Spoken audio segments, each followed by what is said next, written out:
Good afternoon, everyone. It's Friday, and Dwarf Fortress had finally officially released Adventure Mode, so I figured today would be a good day to try it out.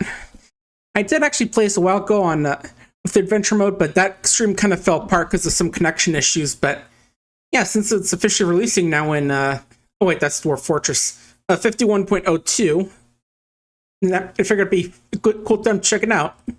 Yeah, I probably know the Fortress mode where have your dwarves build a fortress and try and have it survive against threats external, internal, and the dwarves themselves, because they can get a little rowdy at times. But Adventure Mode is much more sandbox, where you just sort of explore worlds you make, and you can do stuff in it. Like, you can be a bard, you can fight monsters and all that stuff. And of course, it's still in development, but they've definitely added a few things since, like, the last time Fortress Mode was out in the non-Steam version. Like, you have some little mythical dungeons, and there's going to be some... And they are talking about some hits of mythology and magic to start a future simulation enrichment to come, so that'll be cool to see that happen. And yeah, if you do have like retarded ruin settlements, you can visit them in this mode as well, which is pretty cool. But yeah, it's a pretty cool mode. And yeah, for those wondering, I wasn't able to stream on Wednesday because there was a bit of an... So my mom had an issue where apparently she doesn't have any cartilage in her thumbs, so they had to like... She had to go get surgery the day before, and just like nothing too serious, but you know, it's like just a bit of stuff that would help make her thumbs and hands a bit less sore. But on Wednesday, she was basically stuck in a cast in one hand, and also that hand got like a injection, which really messed her nerves. So her arm would just be like flopping everywhere if she tried to take it out. So I had to like help her out with a lot of stuff that day. But luckily, we've got Dad here today, so she should be fine. But yeah, every time you start the game, it passes like a few weeks in game. I start on 110 years and I already built the game, but yeah, here's like a little difficult thing. It basically shows how much what you call it, it's like how much of a guidance you get. Like, you get a compass, and here you get basically nothing, and this one you get like a little guide that sort of helps you with the first quest. And difficulty is basically your starting skills and equipment. We'll go for normal. And there's tutorial as well, but I've got that. Yeah, this is the world I made. I forget the exact name of it, but yeah, as you can see here, they're basically all the little characters you can choose. You want to choose a civilization. I could have sworn there was like a way to have it be every character, but yeah, you can get like the usual elf, goblin, human, dwarf. There's various animal people. There aren't like hare people as well, but it doesn't seem like there's part of any civilized locations, unfortunately. And also there's this little guy who's like a necromancer creation, a demon of Lippy. An eyeless humanoid, 2 long straight horns, dark olive skin is waxy. First created by the human necromancer Lippy Whisker, created after horrible experience on Dwarf Racus Plankwind during year 72. I'm usually like to go with the human. They're sort of like the basic one. They're all over the place. They can usually wear most of this equipment, because like size is an issue with some things. Like if we're a goblin, you can't wear like equipment you find in human towns because it'll be too large for you. And then we can choose which town we want to live in, which sort of kingdom we want to live in. You can sort of see the map on the right that's sort of flashing where that kingdom is. And the Lord actually it's like, oh, okay, it doesn't actually have I'm used to like on the lower side having like elven and dwarven kingdoms that have humans in them as well, but I think when I was looking at this earlier, I was going to go with... What is it? This one?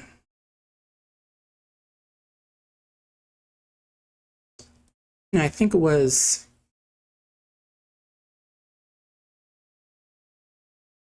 Which place was I looking at? I think it was... Yeah, I was just doing like a little look at the thing before I start up. I think it was here. No, it was either the 3rd or the 4th, I think. Yeah, I was just on that one.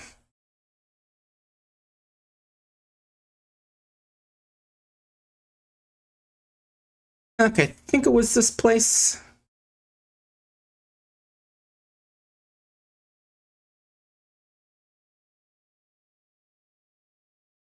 Okay, yeah, we're Hearth person. I'm going to go with the Hunter because they do get a bit of extra skills just to make things a bit easier on us in the beginning, because this is very much a permadeath game for fortresses, but And besides, that means you have to actually earn our position as a hearth person, as opposed to just being given it instantly. Your hunter and razor admires a human town you've never strayed far from home. You're worshiper of Maga the Law, the god of jealousy, and you belong to the communion of Sap. Yeah, basically, I'm part of it's a religion who's a temple called the Cathedral of Hating. Her name is Lesset Milebaker, if we go with the translation. And we've got a bunch of skills here, but we have like archetypes for various things like swordsman, lasher, wrestling, because that's the thing you can do. Various sort of talking roles like speaker, dancer, or blank slate, where you can actually customize the skills more closely. Like these are basically skill. These are your stats like strength, agility, toughness, endurance. Reverberation isn't actually that useful so far because if you go fast travel, it usually just heals up unless it's like a permanent injury. Plus, there are a lot of skills where it doesn't really tell you what they do, like empathy, musicality, memory, patience, intuition. We'll go with this one for now. Oh, by this one, I meant to say, go swordsman. This is basically how good we are at swinging swords around. Let's start with crossbow, but because we're hunter as well. Fighting is just sort of like general combat fighting, like charging, combat opportunities, and enemy combat opportunities. Which I think is like if you see in the combat tab, see like a little blue exclamation point next to the area you can target, that's an opportunity. Observer gives us trap detection, ambush detection, defense against charging, and attacks. Lets us know what enemies are doing with their attacks. Swimming is important if we don't want to drown. At Novus, we can swim unless you get stunned. While adequate, we can always swim. Ambushing is sneaking. Discipline, I don't think that's used in this mode, but it gives us anyway. Shield use, armor use, which helps us move around while dodging while armored. Dodging. And reading, which you need an novice level if you actually want to read anything. So it is good that they start us off that, because there's like one sort of secret in the game you need if you want to be able to, you need to read if you want to be able to use. And our character's appearance. Let's see. It's very long beard, neatly combed. Sidewards are clean shaven. Very long mustache, neatly combed, long hair. Slightly sunk or narrow ecru eyes. Nose bridge is slightly convex. His hair is auburn. His skin is pale chestnut. This last thing here about being prone to great ambition is just like the usual species name, the description. We'll go with that. Now they have like a little personality thing, which is somewhat based on where he lives. Like here, there are all these about like others in their culture. Some more personal stuff, and the green thing is I'm not sure the difference between the green and the light white, but, to be honest, but I don't know. And also you can have little dreams based off your interests. I'm not sure how important that is so far, but I do know there's like a need system where if you don't do certain things too much, you get a little distracted in combat or just doing skills in general. Keeping occupied helps you out in those situations. And you can't do full customization, just sort of show your value, like they're not a fan of love, whoever loves easily, how much you like leisure time. Your thoughts on decorum. Okay, and see shows her cultural value.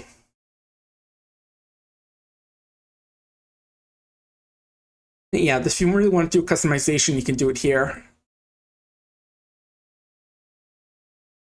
Now, randomized personality just sort of changes it based off. It's mostly similar to our culture needs, I think. But yeah, I usually like to just make it easier to randomize a bit so that way we get some. Don't get too many moderate or higher needs. How about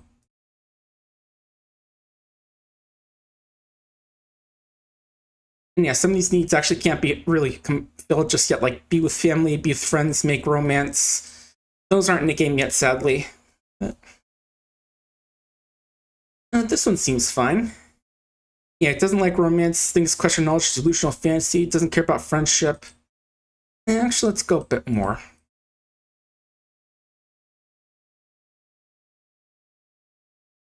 Okay, this looks good. He personally values harmonious existence, dislikes cooperation, finds merrymaking, partying worthwhile activities, and doesn't care one way or another about romance.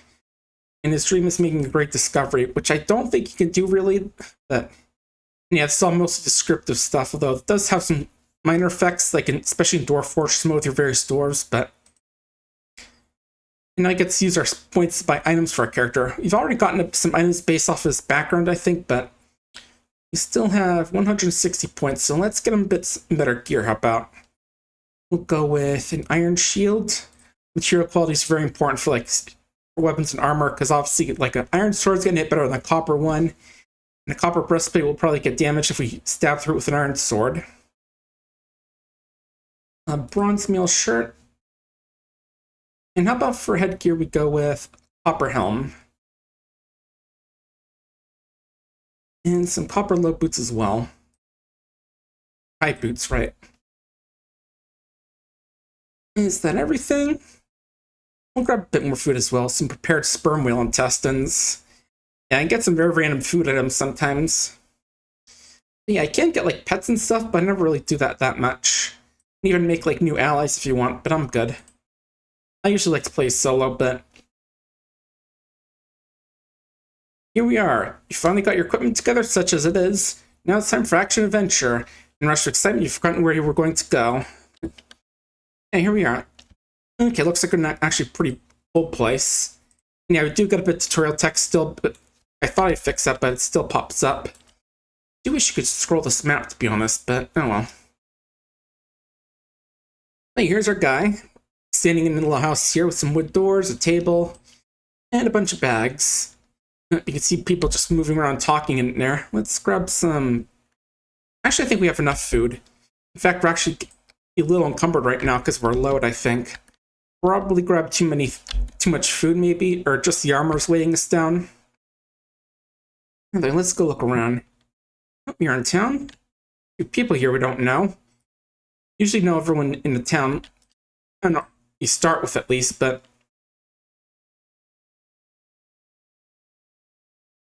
since we're here, let's go check out the keep. Because usually it's a good place to start out in the game because you can find some equipment lying around there. Oh, Markstore's talking to us. Where is he? Oh, I think he wandered off. Yeah, it happened as we were walking, so as he was introducing herself, I wasn't able to talk to him. Got a bone carver talking about being in a blizzard.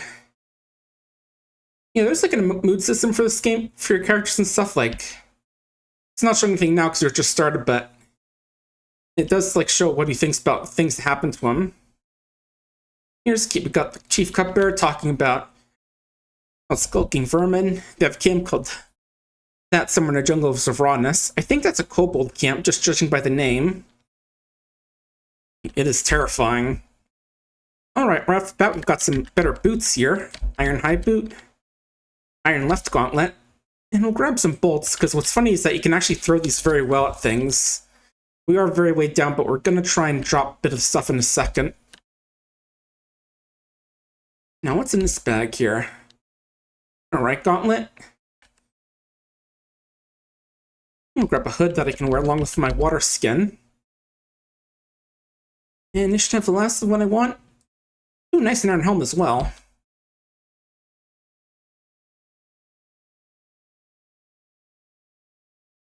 Got pretty lucky armor-wise in turn. Because it's got upgrades for just about everything except their body armor. You've got the bronze mail shirt and a copper breastplate, which is pretty decent for defense. I mean, it won't block too much, but the bronze mail shirt might help at least. But yeah, let's try and talk and see if we can learn about anything going on. Let's see, where is the... There's the Baron. The cast. Hello, Baron. And yeah, this conversation menu, there's a lot of stuff you can talk about, ranging from actual work, like asking to become a hearth person or inquiring about what's going on, talking about any available services or rooms they have, getting them to join you, asking about the location and some stuff around it, the person, or even just chit-chat or stuff like telling jokes or making flattering remarks to actually use social skills, which I rarely develop in these games, to be honest, but let's ask about troubles. A lot of them. Criminals, bandits, skulking vermin, bone-chilling horror, brewing trouble with their neighbors, and the missing treasure. How about criminals? Okay, exploring criminal accusations left their people living in fear. There's a town called Equal Justice somewhere near Zur Hill. And where is that? Far to the east. Southeast. So, looks like around here is where some of those criminals are. What about the bandits? Anything about those? They have a monastery called Flutic somewhere near Zur Hill. Days travel to the southwest, so just past the human, near just before the town actually. There's a bunch of other stuff there too, but let's see. What about the skulking vermin? Okay, they've got enough. These guys got a camp as well. Again, a day's travel to the southeast. I'm starting to think everything's to the southeast. He's actually getting impatient with how much we're talking to him, so eventually we'll have to stop, otherwise he'll just be like, I must take my leave. And the horses are foul going on over at the Tower of Calmutes. Gate to the south. Yeah, it's one reason I went here is that there's a Necromancer Tower here, which does have some interesting stuff you can do with it, but we'll have to get there first. But yeah, let's leave these people be. And also notice I am sneaking right now. That's what the little red border is for. Because sneaking around does train our ambusher skill. Like trying to grab onto walls when I'm jumping around helps with boosting our climbing ability, which could be useful in certain situations. Like if you want to get on top of a house to throw stuff at some guys. So where is that cathedral? Oh. I just noticed the game audio wasn't working all of a sudden. Why not? Okay, there it goes. I just noticed OBS didn't... I guess maybe because I closed the game out earlier, so it was like not registering. I don't know. OBS is weird sometimes. Like right now I'm trying to figure out why it always defaults to the right monitor whenever I reopen it. Like maximize it. It's like not super annoying, but a little bit annoying because that's the one I usually use for like playing games and such. So where is that temple? And yeah, things do go a little bit slow because a lot of stuff goes on in the game, but this might be it. Like it's mapping out all different routes people are taking, walking around and such, so it can be a little bit slow, but still pretty fun. Yeah, this might be it. Let's take a look.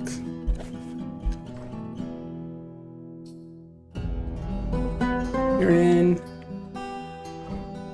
I don't think that we're in the yeah, the things to luxurious circumstances, but I'm not sure if that's it. Let me ask. Okay, I thought this guy, you could ask them like why they're out, because they'll sometimes say like they're on a stroller visiting the temple. That doesn't seem like that.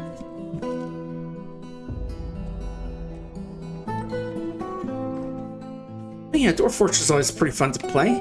I actually do have a bit of news actually, so like I said, I wasn't able to stream yet on Wednesday because of, my mom, but here's the temple, and I think this guy I've got to talk to, the High Morsel as he's called. Yep. Yes, this is a part of the temple. You can ask off our service. Oh. Okay, can't lay a quest unless I serve jealousy in a way that suits you.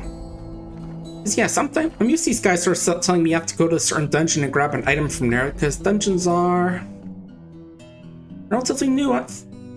They appear in like these Yeah, I don't actually see a dungeon around here. No, I think I'm gonna just try and see if we can find a good area with a dungeon, actually. Let me quickly go check.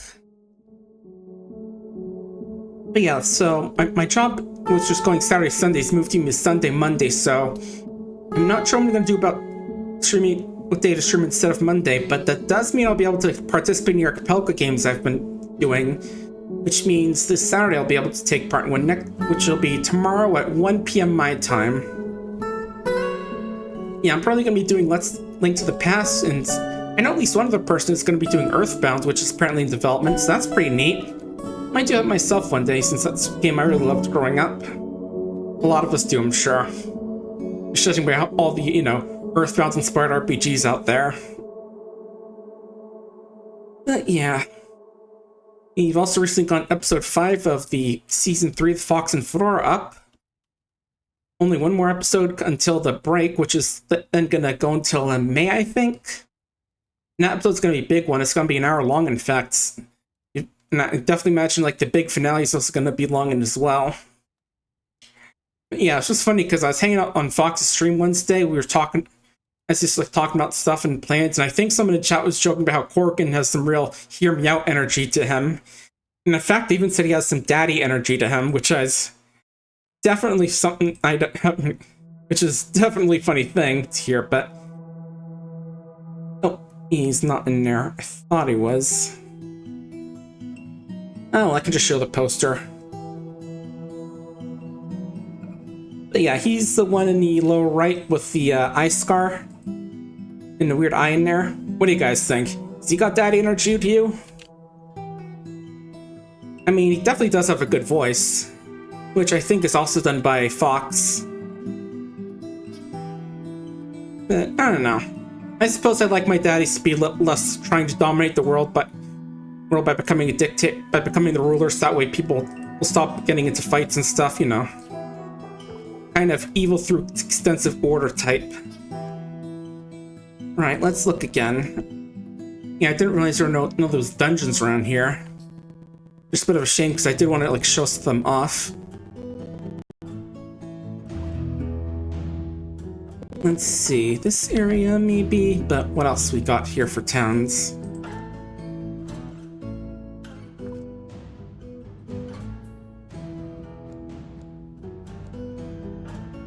But yeah, it was even funnier when we saw him when like Fox was talking about his Corkin's backstory, and then mentioned that as part of his backstory, he was a former cop, deputy to be specific, and I was just like, well, that's buzzkill. Pass.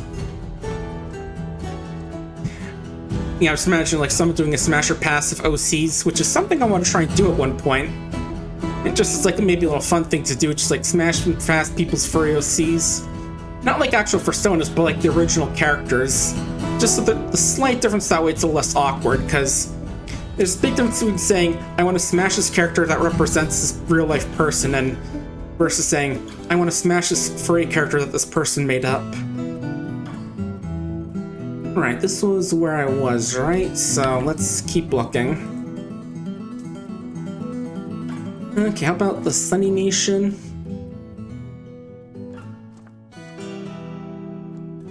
Okay, this seems good.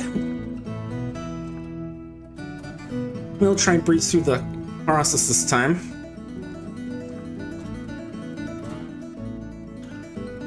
And yeah, you can choose how much you want to believe or doubt, which I think affects, among other things, how much you need to pray to them, otherwise before you get distracted.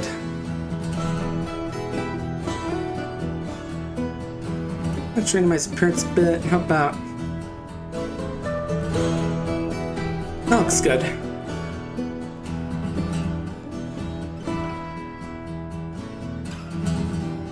Alright.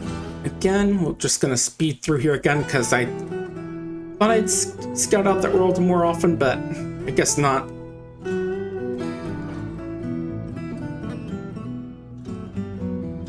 And Iron Shield, they're right here.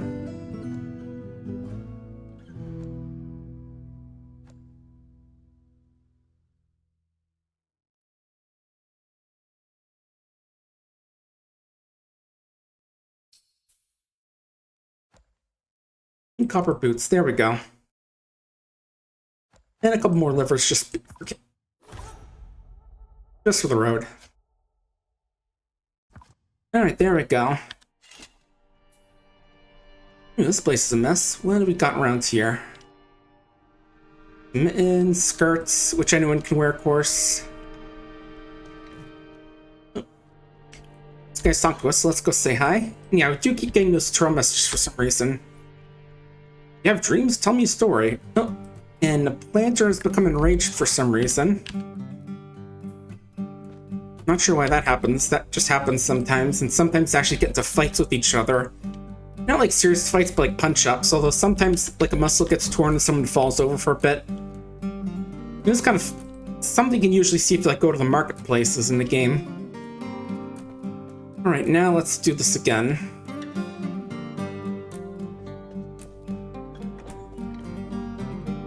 Yeah, imagine it would be fun to do, you know. I've already got Reggie as the rat as one of them because he's a real cute guy. And he's cute and sweet, but I definitely have to like get people's help figuring out some of the other good ones. You know, like the well-known popular ones. Like, I think Reggie's the only one to really know because, you know, I don't go looking that often for that sort of stuff, but... Oh, the beast in the underground is sailing us. The creatures that you played to follow the troll.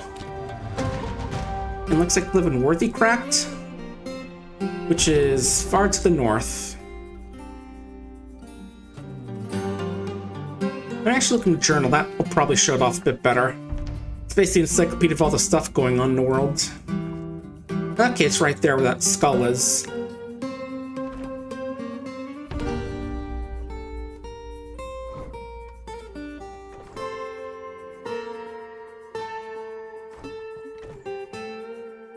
Yeah, and if I click, it's like going automatically, so like stuff goes by quickly. Unless they have the Edgar and Sable got the Narrow Monster. Tunnel Burials, where's that? Far to the east. Like right there. I think that's a Night Troll is what they're called. Or like their official name. They're like a monster that can kidnap people and turn them into their spouse, into their mates or something. Alright, yeah, just skipping all this chatter. What do we got in here? Loincloth, no. Gauntlets? Yeah, I'm taking out my sword when I'm grabbing this stuff just because if you don't, they put it in your hands, which can feel a bit awkward when you're trying to draw your sword but realize you're carrying something in your hands at the same time. Ooh, an iron slicing knife. We'll take that over this acacia carving knife. You know, just in case. Do you have a bronze helm or a copper helm? Okay, bronze.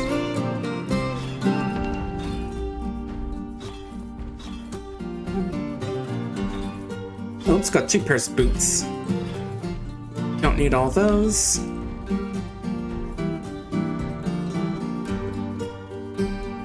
Inside here they got... Oh, nice iron helmet. I'm seeing an iron left gauntlet, but no iron right gauntlet. I'm guessing there's one around here? Because when you make gauntlets in a game, like naturally spawning like this, they usually have both in the area. Here it is. Heck, you've got gauntlets, some helmets, boots. Use some better body armor, but that's fine. Yeah, we're probably not going to go after the troll or anything just yet, because those are some bigger enemies for this point in the game. Yeah, again, it's like a sandbox mode, so there's no real goal to the game. You could just go on a genocide spree, you could be a bard, you could actually take up quests for people, you know.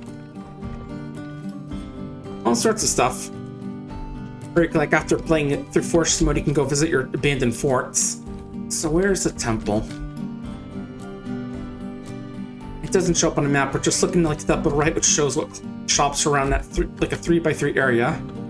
I know that's a shrine, but I'll take a look.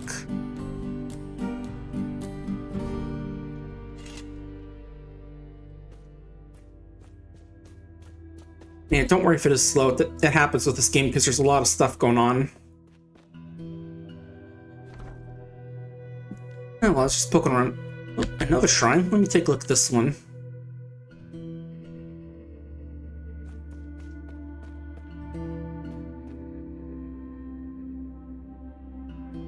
Is it over here?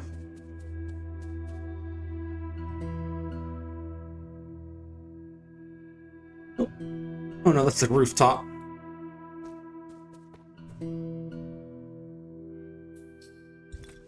Yeah, peacock's just rooting around in the soil. It's a stray, so I think you can actually recruit it into your party if you want, but I'm good.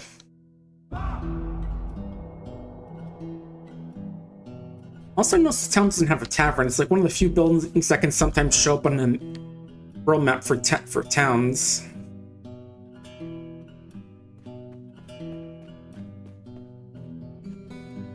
I think that shrine's up here if I want to take a look at it. Or Or not. Oh well. Guess it might be on the other side of all these shops. Actually, maybe we can go through one and see if there's one. Oh, there it is. It's over here with the siltstone. It's got like a little statue of the Silsey staff scoops and some others. Learn this about their election position to the Holy Infinite Coven. Okay. And an altar there. Which sometimes can have like a cool die on there, which is something you can use for like random good or bad effects. Oh, here's one. This is an 8-sided die. Yeah, I think the ones with the more sides didn't have cool stuff happen. This warehouse, we could just like dig in there and grab some stuff. Okay, here was the temple. Yeah, something like for like the light blue to show like some religious sites. Okay, this should be... They should have some stuff for us to do.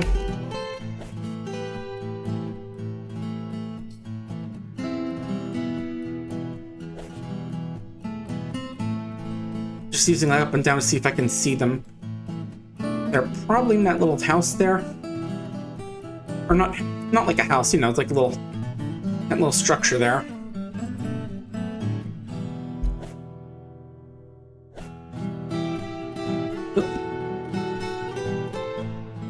That's okay, we can just grab onto the wall and climb out.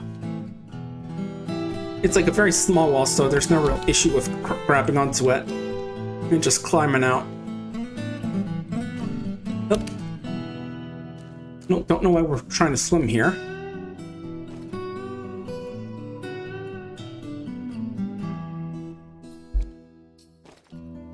Let's just go in here and see if we can find that guy we're looking for.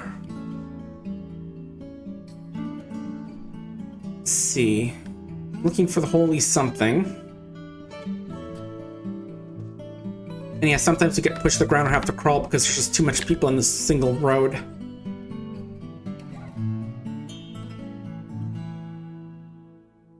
And don't see the religious leader here, I guess. Maybe they're upstairs?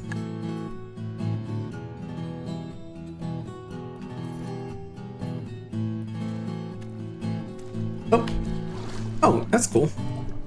This is apparently a thing Dwarf Fortress hack has that I didn't know existed. There's actually an air meter.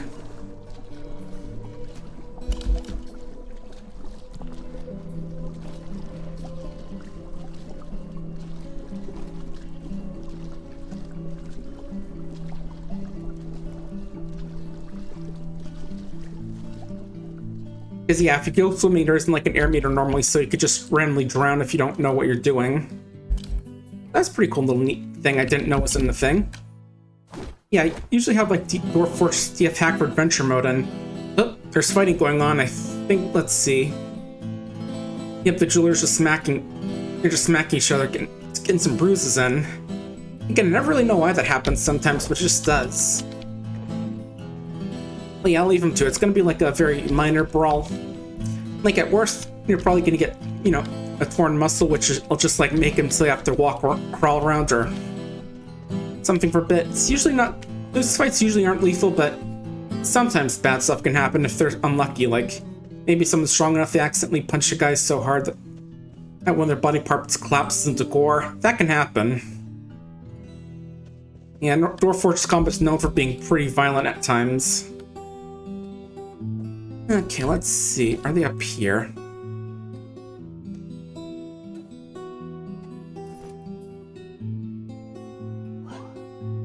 You're not them, right? Yeah, she's like the lady concert. So, in other words, like the, And again, it did see an offer your service option, which is usually for the temples. Okay, yeah, basically they want me to retrieve elemental lightning from Dimcracked or the Infinite Crowns, which is the temple. And Dimcracked is a short walk to the northwest, so... gonna be right here at this mysterious lair. Also, looking at the map, you can see like these red shields. I think those are like wandering encounters with hostile groups like bandits and such. I might try and sneak in a battle or two, just like boost my skills a bit. And let's go. Oh. Yeah, something to be a little iffy about where you have to go in order to going to fast travel. So let's see. Yeah, there's the camp right there, but instead of walking into this encounter risking getting ambushed, let's just go to the world map mode and try and sneak up on them. Oh, there we are. Accidentally moved the mouse wheel so it went underground for a bit. Don't see him yet. Oh, there's a guy. Muscular Mace Man. 31 years old, skilled maceman, and novice at his other skills. They've got an Iron Morningstar in the left hand and Iron Shield in the right hand. And looking pretty healthy overall, other than that. Now, since he doesn't see us, let's try and sneak up. Good. And right, let's see. It's the left hand, got it. Yeah, this is the attack menu where you can strike creatures with your item body parts, or try and initiate dodging and parrying movement. Yeah, it's like, yeah, this is one of the game's deeper combat with deep combat systems. Like, let's see, you can strike. You have a bunch of usual body parts like the upper body, lower body, neck, head, arms, hands, legs. More specifics like eyes, ears, individual thumbs and toes, eyelids, and even a bit the teeth. So looking at this now, this is one of those little opportunity attacks I mentioned earlier. If you go in here with a right hand punch, it'll be very good. It'll be very easy and hit very directly. So that sort of shows like how hard it hits and how accurate it'll be and how hard it hits. But for this, we're going to go for heavy attack, left hand. Oh. Stem left hand, and injured parts cloven asunder. An artery's been opened, nerve's been severed, ligament has been torn, a tendon torn. And also the force pulled the wrist, causing some damage there. And most importantly, they've dropped their iron mace. Now they're bleeding a bit. They can't hold their mace anymore because they've got motor and sensory nerve damage to their hand.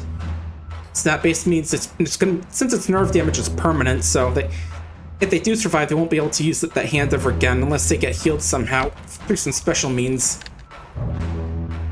But now it's time to fight. They're officially attacking. They're attacking with some iron shield checks. They're going to block. Notice they're talking, but that's not too important. Ooh, we've got them on left foot. Serving a motor nerve, so now they're stuck on the ground. The battle rages. I must press on. But like, I don't think they can do much else now, because they're... Is that... You hit them with the right foot again, or... Oh no, we've got both their feet now. Nice. But yeah, now they're stuck in the ground, and now they can't hold their shield anymore. They're basically doomed. Oh, and we stuck in the head, injured parts cloven asunder. Maceman's been struck down. Because yeah, it can cause like bleeding or suffocation deaths, but obviously like hitting them in like the brain or something will just cause them to die instantly.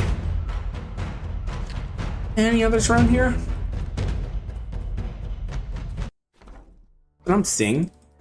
Once the combat music stopped. I don't really usually play with music, but I'm playing it here just so there's a little more stuff to hear.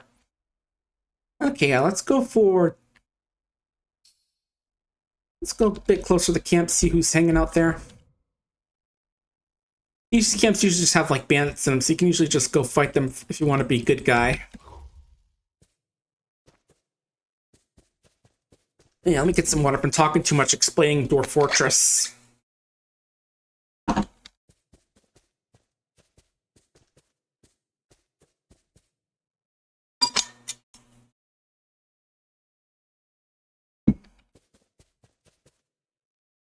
Hey, here's the camp. They usually have more guys here, including like a leader, but looks like that came at a time where some of them are sleeping. What's funny is that if you beat them up while they're sleeping, they won't wake up. Not like in that they die and they just never wake up way, but as in like if you punch them in the face, they won't wake up.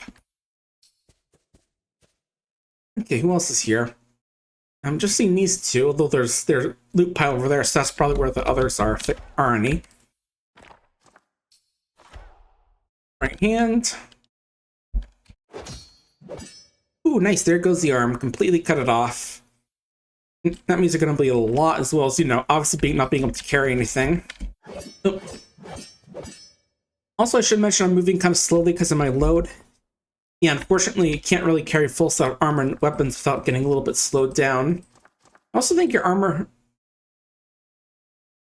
class, your adequate armor user also shows how quickly you move with a heavy load of armor. Also, there's another Dwarf Fortress thing where it actually shows how much experience you need to the next level. I was saying, I think that was something I remember from the pre-Steam version, which wasn't in this version. Yeah, it's definitely nice because you can't really tell how much a level is just looking at this without it. Also notice for dabbling, that's basically level 0, but you have experience in it. I definitely will try and raise some experience in that. Oh, sword in a wound, stuck in a wound. Giving into pain, so... Thing is that if you attack someone when they're unconscious like that, you'll instantly go for the head. Which with my iron sword will probably kill them, unless they're very lucky. But also, attacks like this don't give me experience. Let me show you, actually. 178, 291. Oh, wrong one.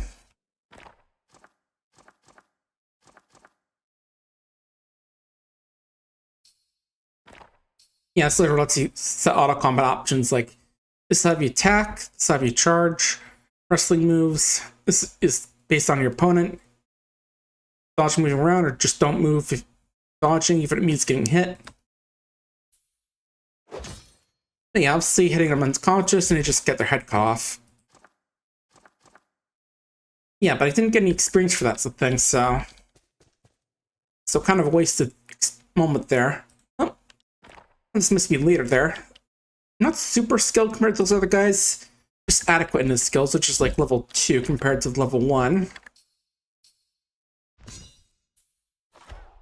Oh yeah, let me just show you like with this guy. Yeah, I punched him and they're still unconscious. Yeah, I'm pretty sure punching someone in his chest is usually wake him up, but this little fun little exploit I like to do where I just like turn a gun into spaghetti through grabbing him, because wrestling grabs gain experience even if they're unconscious. Like here, grab him third toe, and now I got. Oh wait, let me just sort of ram around a bit. There we go. Now we can see we're getting experience. Wrestling is pretty complex. You can do very wrestling moves like if they're standing, we could like take them down or throw them. And yeah, body size is important. Although wrestling skill can help. Just why it's good to do that. So let's see, we're grabbing them. I'm going to use with... I'm grabbing with my iron longsword, apparently. Oh, there we go. I grab the right lower leg with my left lower arm. This does work better if you have your hands open, but you can still wrestle this way. Now we're going to lock their knee, and then break the right knee. Right knee just collapses. Yeah, it's not permanent damage, but still it's very painful and will disable them. And also, if you notice the little yellow dots red, that's because we're like in lethal combat now. You know, there's a difference between getting into a punch up and then actually using moves that could kill someone, like a sword or just like, you know, breaking someone's knee just by spending it long enough. Yeah, this means, but since it's lethal now, we'll actually use like some actual deadly wrestling rune, some actual, you know, bending their body parts wrestling moves. So yeah, this guy's probably gonna wake up with all his limbs broken. And yeah, he doesn't feel a thing up at all. Can't stand at all. He's only got one arm that's working right now, and yet he's just sleeping through it. What a trooper. And yeah, I'm just keeping it on myself because I do get tired of fight. These guys do get tired if they fight for too long. If you do it for way too long, you actually become unable to stand because you're just too exhausted. But yeah, it's a little bit of a cheap way to raise your stats, but it's helpful. Okay, now we're tired, but as you can see now, we're a novice wrestler. And I think that did increase our fighting. Let me do that a bit. Yeah, it did. Okay, so now I can just smack the guy in the head.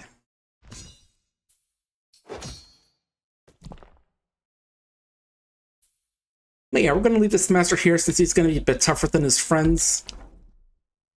And let's go check out that dungeon. Yeah, this is a relatively new thing they added. I'm not sure how old it is at this point. Maybe it shows in the changelog.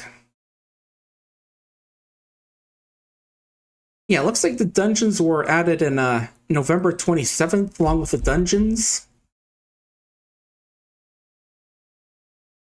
I'm just looking at the changelog right now, yeah. Talking about chosen mode, which is just basically like the easy guidance difficulty. Yeah, add some mythical dungeons, materials, and related temple quests, along with a few magical items. Yeah, I've kind of get to take a look at one of these. I think I did consider doing a video but showing off some of these, but I never really did. They have like 3 different sizes for these, and I think layer is the smallest. So let's see, can interact with you, pick the lock. There's no like lock picking thing, but I think in terms like how much noise it make going in. And there's someone talking here, we can't really hear but what they're saying, but let's see, they got... Okay, the lightning servant is just like their, you know, their religion. And yeah, I've got 2 tigers, also known as fierce lightning tigers because of the religion.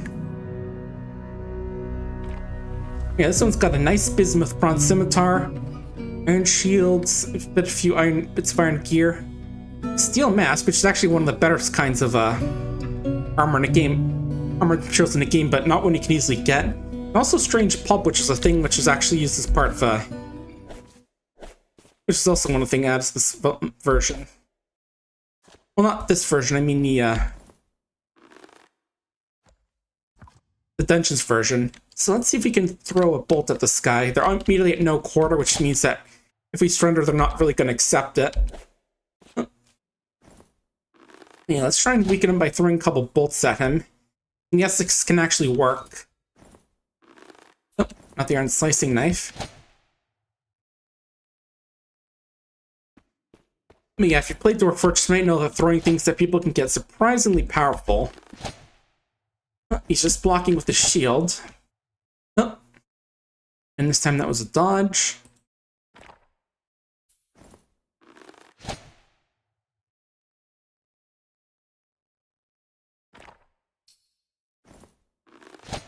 Got 5 left. Oh, ooh, they already decided to jump over.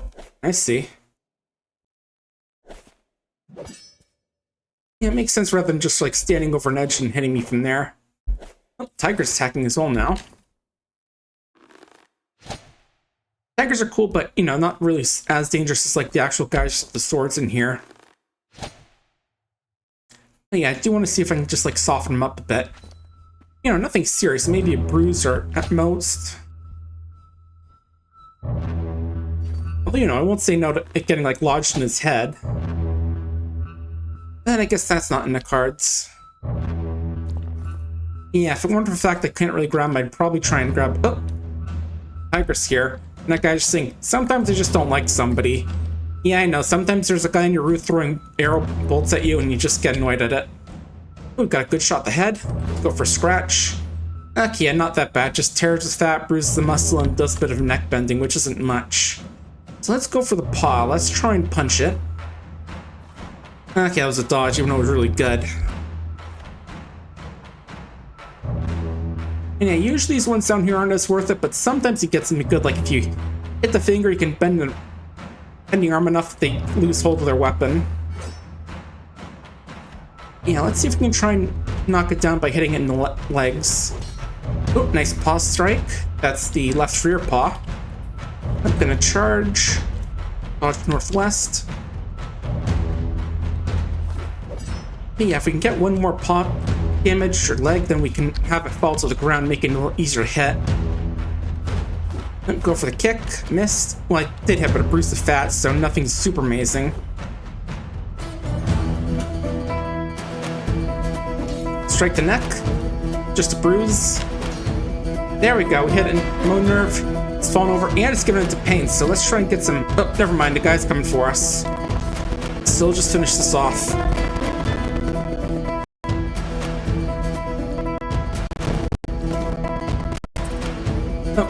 Don't want us to go submissive.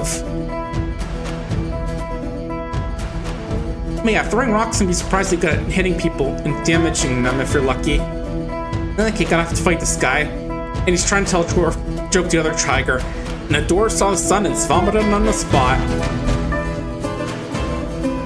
You moving? No? Okay.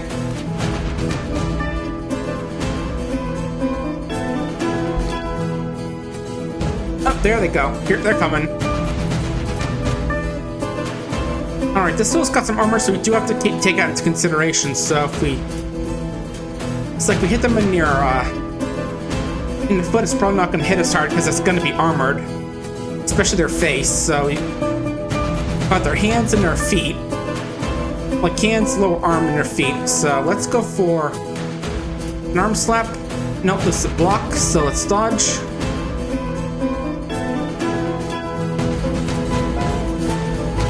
Yeah, I really want to just try and disable a limb or two so we can start getting on some real damage. Okay, Scratch isn't amazing, but... Oh, let's take a look at their cheeks, just seeing. I mean, I imagine a seal mask will block most damage, but... Okay, yeah. Let's go for a quick jab to the leg. Nope. I'm not sure which is stronger, bismuth, bronze, or iron, but they're around the same. Okay, let's go for a pommel strike, because if I stab, it's not going to be that good because of the armor. You know, the difference between a blunt blow and an actual stab, and like sharp blow. Ah, close. That would have been a good one. Yeah, they got the sword in their left hand and the shield in their right.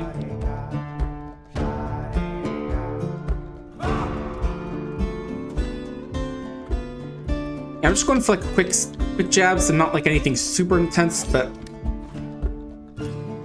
again, if we can get one good hit off of them, then we can kill them.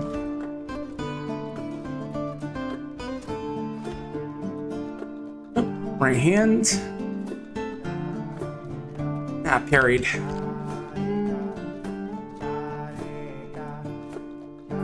Could try and charge him, actually. Let's wait for good opportunity. Oh, here's one. Charge with the right upper arm. Oh, there we go. Hit them right upper arm, tear the muscle, so they drop their shield. So they should be a bit easier to hit now. Again, we want to go for left hand because that's where their sword is. If they lose that, then they're basically unarmed. Well, they can parry with the sword itself.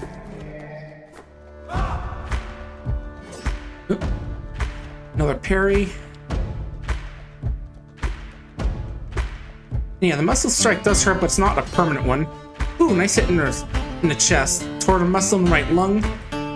Now they're having trouble breathing, which I think does hurt their combat abilities.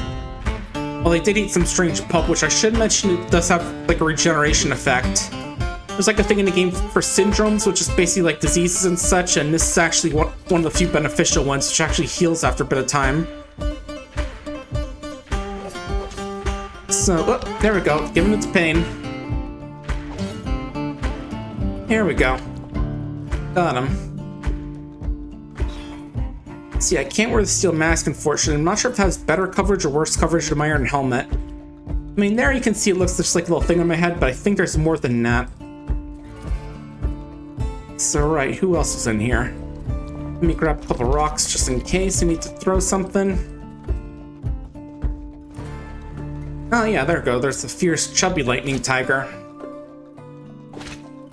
Oh, there you go. Hit him in the bruise the muscle and pancreas. Not so important, but still fun.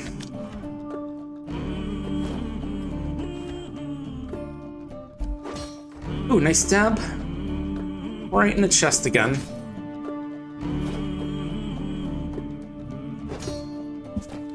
Yeah, we've got this.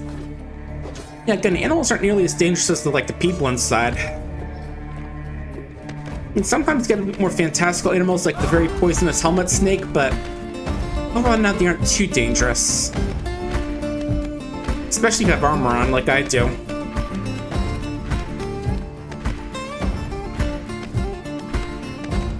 But yeah, I hope you all been good while I was away. I think most of the time I spent playing Caves of Cut, I've got myself an off-stream file now, just like playing as like a mutant, they're a chimera with who's specialized in axes with bit into cudgels.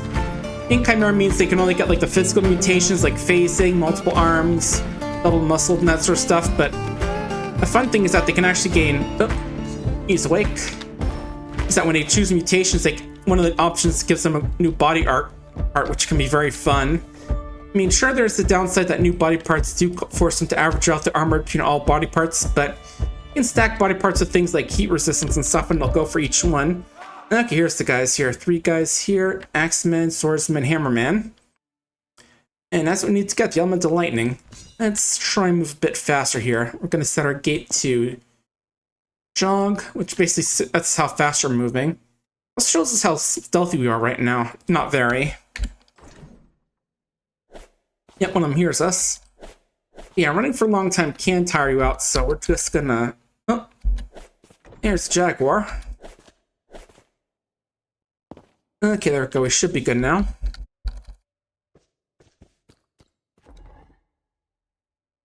Yeah, I would have liked to get the goblins in here as well. At least one of them, but... we'll just tear this one apart.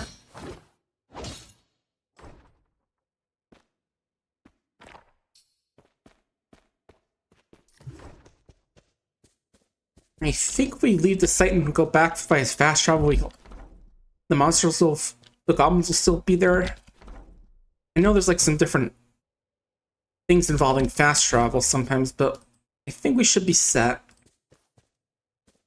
Yeah, hopefully they'll go back to like their little corner. I'll have room to like pop down there and pop back up instead of fighting a 3-on-1.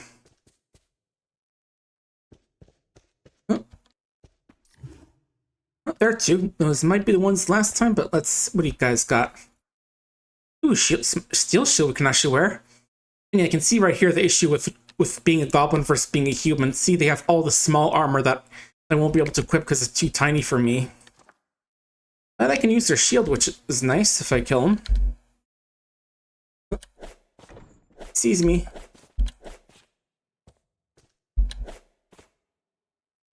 Yeah, up here, buddy.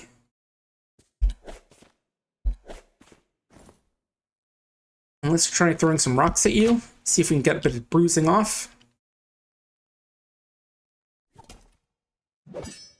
No. Alright. Let me double check your armor quickly. Right hand, you just got some cloth gloves. Let's got like a copper mill shirt and your iron cap. And your shield, of course. So let's go for smacking the hand. Oh.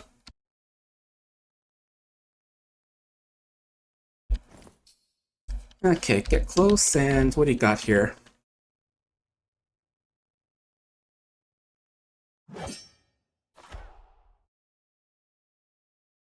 Okay, let's try and bash him in the ear at least. Just a quick jab to the ear. Maybe I can like bend his neck enough that it breaks. Ooh, nice stab. Lost them all. Oh.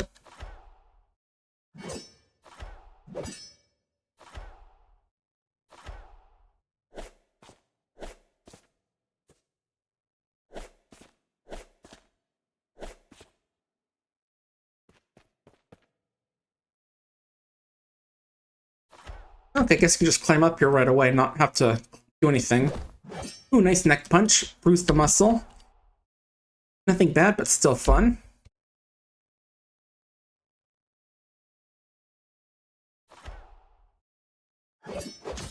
And we get the arm completely off.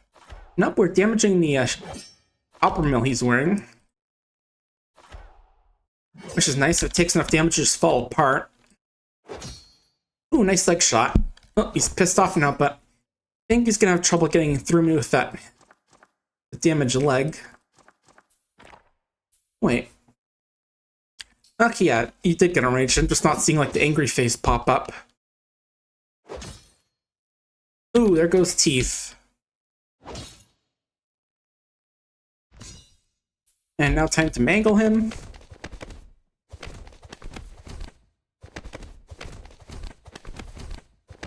Yeah, again, it's funny how you can just like break all someone's joints while they're asleep. Oh, looks like we got a chokehold on him and just strangled him to death. That can happen sometimes, but we were planning on killing him anyway. And nice, got ourselves a new steel shield. This is usually one of the better arm materials in the game outside adamantine, but adamantine requires you have to like brave to do some fortress mode stuff to get.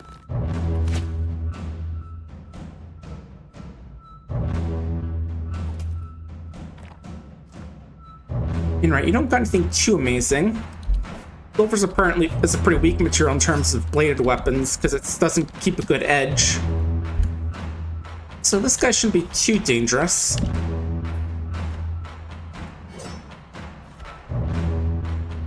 Oh. Also, it's fun that you can bite people still. It's actually surprisingly effective, because you bite someone and latch on, you just like shake your arm around in it. Their body part around, it just like messes up all the nerves there.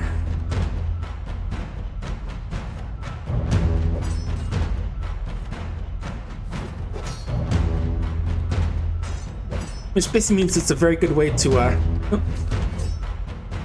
going for wrestling moves, let me fix that. And actually, while they're there, yeah, let's go for throw. Oh, that was a slight failure, we're just adjusting our grip. Okay, fine, a takedown then. No? Okay.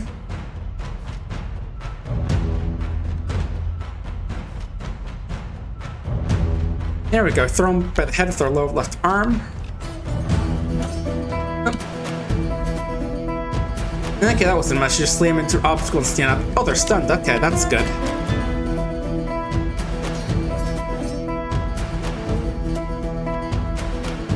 Let's try and go for the left arm. There we go. Oh, we're still holding them. Let's let go of that hold. This way we can actually move around a bit. Oh, there goes an arm. Nice, got him. Is there anyone else in here? I think there's one guy on the ground. Oh, there it goes. Goblin Bowman.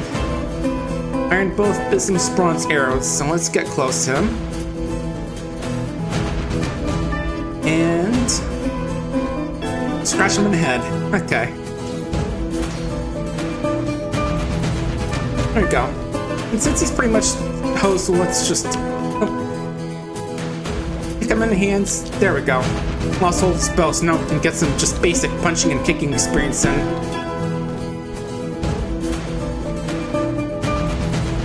I mean, yeah, it's not as effective as stabbing with swords, but sometimes you get good opportunity attacks with a punch or kick, and having a few levels in that can help out. I mean, it's not like I'm going for a monk playthrough, which would be fun, but it's enough. Wait, that's me doing some biting there. I bit him in the head, and now I'm shooting him by the head, turning the head's fat and bruising the muscle. Okay, I think at some point I actually damaged his nervous tissue as well, so now he's just gonna suffocate at this point. So might as well just wrestle him a bit. Get that last bit of experience off this guy before he succumbs. Actually, I'm here. Let me turn down the volume just a little bit. The music does sound like it gets a bit loud at times. Again, I don't use music all the time, so it can sometimes get a bit noisy. How about... There we go. This song is called Bruising the Fat by Dabu and Samad Swearer. Yeah, I'm guessing it's one of those adventure mode tracks. Because, you know, that's like a thing that happened in combat. What sort of stuff do we got here? Anything I can use that would be good? Ooh, a steel whip, that's good. I'm sure surprisingly good at tearing apart armor, oddly enough, in this game. Blowguns are absolutely useless.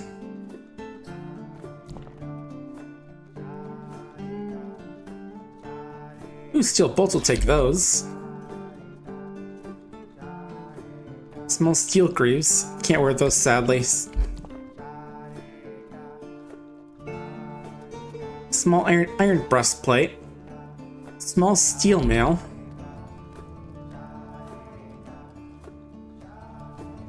Not sure what bismuthinite is. It sounds like bismuth, but not actually bismuth. And here's what it came for, the elemental lightning.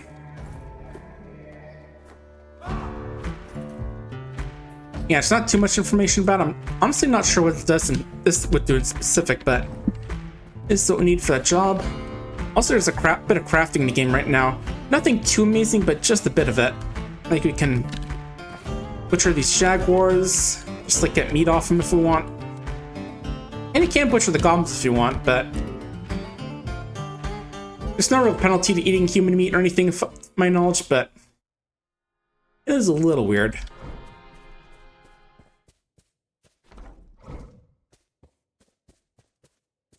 Yeah, the Caves of Codify have is going pretty well. My Marauders just finishing up working on the Consortium Epifia quest.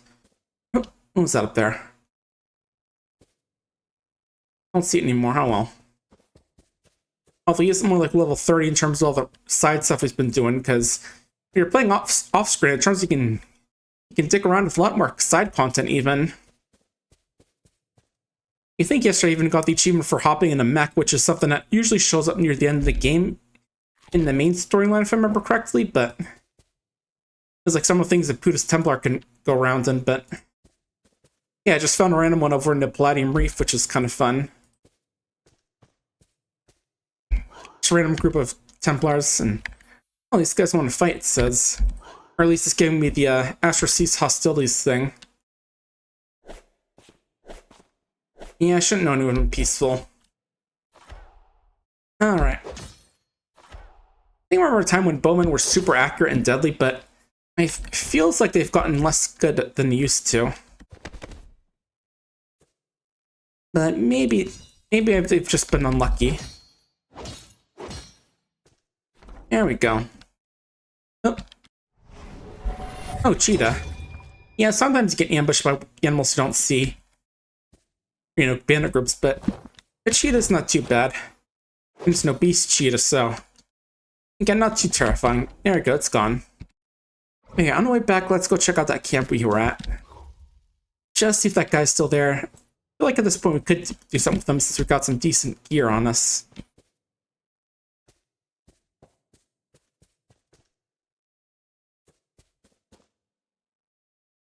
Yeah, I'm just remembering, what else did I do that day?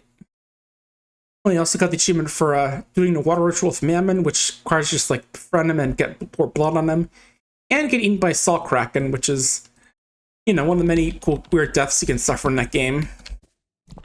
Okay, let's see. A lot of coins. Honestly, coins aren't that useful. I mean, you can buy stuff with them, but it feels like most of the time you can just get the stuff you need from killing stuff in the wild. Oh, they got a scroll here for some reading. And a crutch, which could be useful.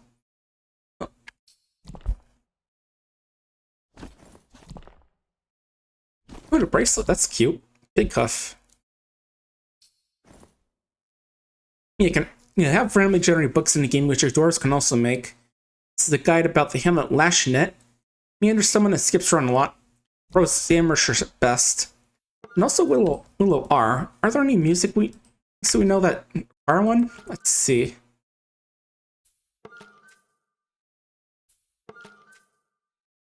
Doesn't look like it. Must be one of those weird foreign instruments.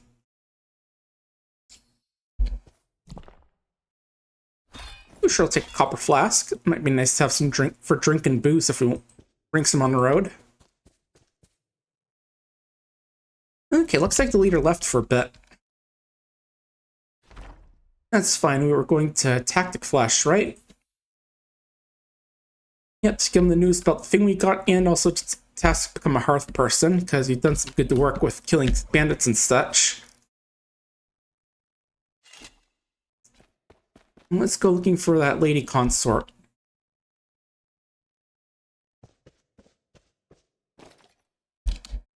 Oh.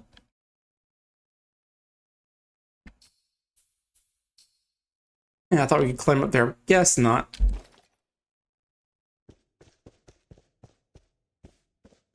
Yeah, also yesterday I played this really cool demo for a game called Mindwave. If you haven't seen it, it's basically WarioWare-like, where it's like each stage has you playing games taking place in like someone else's mind. It's really fun so far.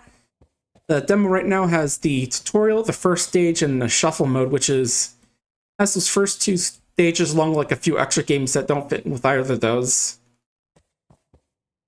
Yeah, it's really cool so far. Currently I've got like the... Oh, there they are. Hello there. Exchange, give, take, or show personal items. Where is the... There it is. Give it to them. Yep.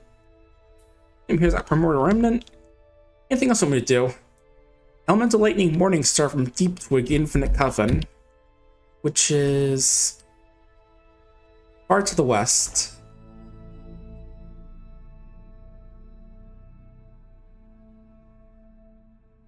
Okay, the Mysterious Palace, which I think is the largest size for these random dungeons. It's like lair, palace, and maybe dungeon, I thought. I don't know. I don't know exactly since it's a bit of a new feature. I haven't looked too much into it. Oh yeah, dungeon is the middle size here. See, there's the little lair, the not so little dungeon, and a very not so little palace.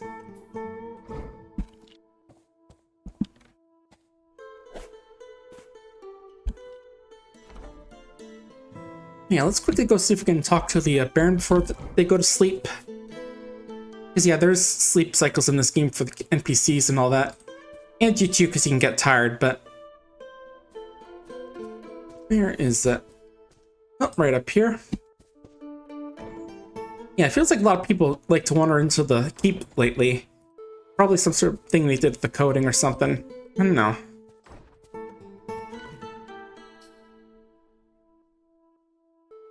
There's the Baron. Hey buddy, guess what? I slew whoever this guy is. It was inevitable, he says. Can it be a hearth person? Okay, there's no more room. I guess sometimes they can have too many people in their thing. So let's go for Valley Need instead. And it's right next door. We're just gonna have to leave here first of all. Yeah, it's definitely really cool. I managed to play through the main part of the demo in like 15-20 minutes, and then there's the endless mode, which has like those the micro games from those 3 stages, aka the tutorial, the actual first stage, and like a few that aren't really categorized in either of those. It's definitely real cool. It's, you know, got the usual thing of playing the micro games. They get tougher and faster, and also they have like weird gimmicks, so like throwing like little pop-up ads you have to click out of. There's a okay, yeah, they're asleep, so we're gonna have to rest for a bit. We'll be fine sleeping right out here. Oh, accidentally clicked the move button. Also, sometimes useful, like flip the screen upside down or make you play like 3 micro games in a row and stuff like that. You know, just like as soon as one ends, you get thrown into another one. Yeah, very fun so far and very stylish as well from what I've seen. Alright, where's the lady? There they are. Ah, great, they're impatient, so it's gonna be tough to try to talk to them a lot. Not worthy of an honor? Well, I did kill this guy. What do you think now? There we go. And what do you want me to do? Kill a giantess, Lima Hardiot, Large March, over in Willful Suite. And where's the Willful Suite? Oh yeah, so your patience ran out, so now she's saying I gotta go. What about you, dude? I'm not sure what all these mean, like new negative attitude, confident, probably like the more in detailed stuff, but you know where it is? Half day's travel to the north, alright.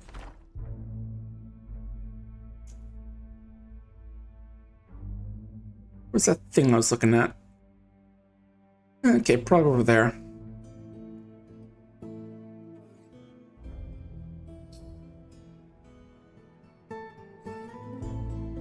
Yeah, I forget exactly what my score was, but it was at least in 100, at least over 100. Although I think one of my good friends, my friends Lori D. Pennykins, she has like a 220 on shuffle mode, and I think it's what, 196 for the other stages leaderboard. Yeah, real fun game overall so far. Really excited to see it release. And I've already got some of the soundtrack on YouTube as well. Hopefully soon it'll be on like streaming platforms and such too as well. I think the artist confirmed that yes, they'll be getting it there soon. Quit asking me. I mean, that's just how you know people really like it. Because yeah, the first stage does have like one of those little songs that plays over all the micro games as you're playing, and it's a little screwed up if you fail a game. That song was, let me double check the name quickly. I think it was... Let's check notes. It's called Although the Sky. That's the name for the song that plays through that stage. I was tempted to play a bit while I was loading this up, but I figured it's just some of the usual Dwarf Fortress music would be good. Alright, here's a giantess. They got another copper mirror shirt, that's nice. Oh, they don't see us yet. So let's sneak in and stab them in the foot. Maybe they'll be a bit slower. Nice, they fell over. Oh, what is that? They draw Ikenrusa. What's that? Oh, they got a copper longsword on them with them. Okay. Crossed with oval malachite cabicons. On the items in number 2-year-old bean plants and rock salt. Okay, so let's try and stolen an artifact or two. Did they mention that here? No, they just mentioned they killed 3 people, including a cousin.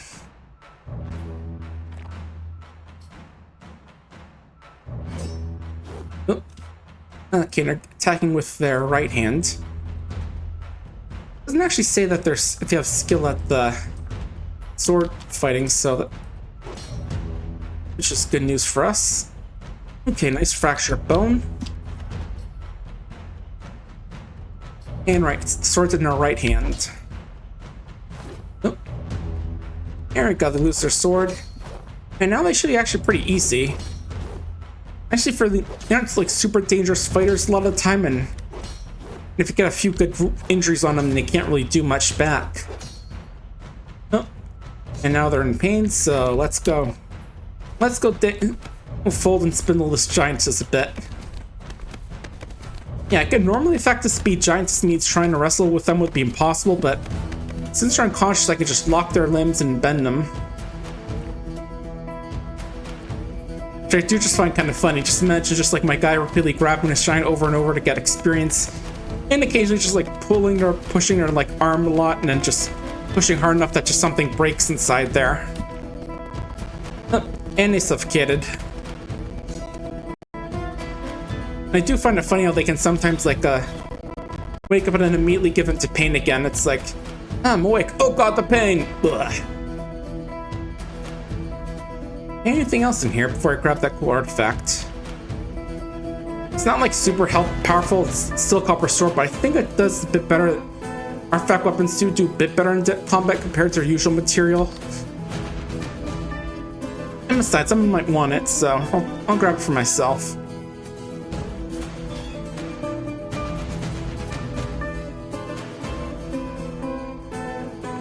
Nice.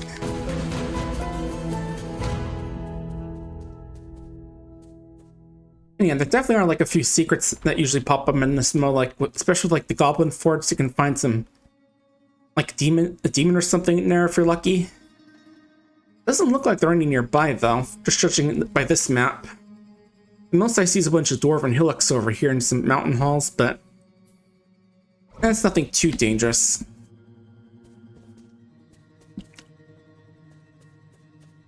Yeah, it's a bit of a chill day. Yeah, I might even change over to Mind Wave for a bit at the end, just showed off a bit. I don't know. We'll see. Or, you know, just something else because... yeah, I don't know, I just feel like it might get boring after a while. I'm not like seeing anyone in chat doing anything, so... you know, getting feeling that maybe this isn't the most interesting for people. And it does remind me, next week is my affiliate anniversary on the 31st. I'm still coming up with the official announcement image for it, but I'm gonna come up with... post it like probably tomorrow or Sunday. And yeah, I'm just trying to think of what to do for like one of the goals, because like I said, I'm not popular, so it's like I can sometimes have a thing where like tell people, okay, post a picture, want me to put as my image on Twitter and Blue Sky for a week, and not a single person posts. Also, I just noticed there's a zombie hydra here. That's kind of terrifying, because it's not gonna have the issues that usual hydras have, like bleeding out if you cut them enough. Right, so we're going to this place, right? Right. Yeah, I'm going for a bit of a road trip now. And let's quickly stop and get some more water here. Oh, didn't mean to go swimming. Yeah, it's a bit of a thing in the game where if you go swimming in water when it freezes, it instantly kills you, so it can be harder to train swimming in colder areas. And luckily in warm areas like this, you can just go around swimming underwater and you usually won't have to worry about anything. Unless there's something, like some fish in the water or something, that may or may not be a little angry. We got nothing today, so we can just go swimming to our heart's content. Might do a little bit here, in fact, just to get our skill up to, what is adequate? Because again, at adequate, you don't have to worry about getting stunned in water to cause you to start floundering.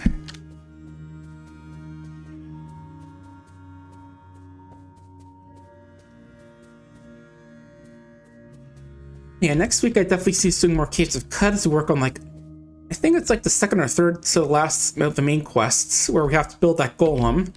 Have to get, like, certain different body parts for it and such. Oh, ooh, surprise warthog. And then there's just, like, a few more quests before they officially end the game.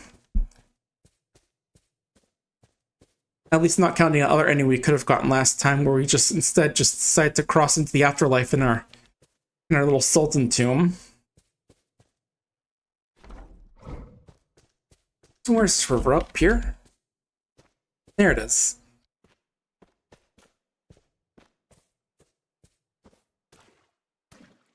Oh, got some hippos. Hippos are actually kind of common in this game unless you actually attack them, but... Oh, lungfish. That's just like some random little vermin you can find there. Kind of weird seeing it walk around land like that. And I thought lungfish are actual fish, just judging by their name, but I'm not a fish expert.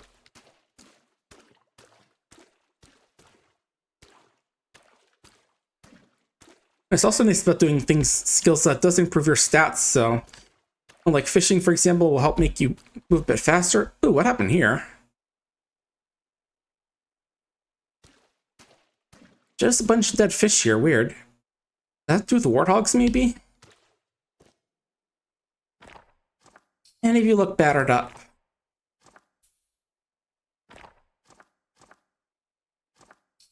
No wounds. No wounds. No wounds. And no wounds. That's puzzling. I mean, I'll take the fish meat at least, but I don't want to go to waste, but still, that's weird. I do wish that when you look at the game will let you actually look at corpses to see what sort of damage they've taken. Oh well, we'll just cut these up.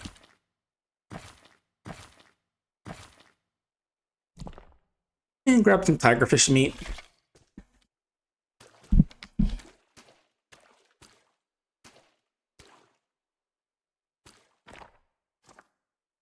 How close are we fishing? Okay, we're adequate swim, but we'll just go a little ways more because again, it does help our carrying capacity if we help train it up a bit. Because swimming makes us strong. And if we're strong, we can carry more stuff.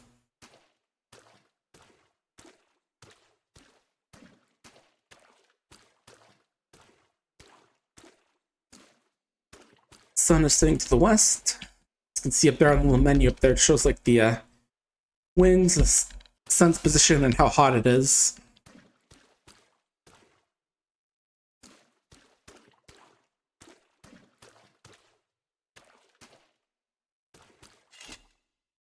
Oh, looks like we're going into like a little bit of a canyon, so let's try and climb out of here and... Ooh, dang, this canyon went high quickly.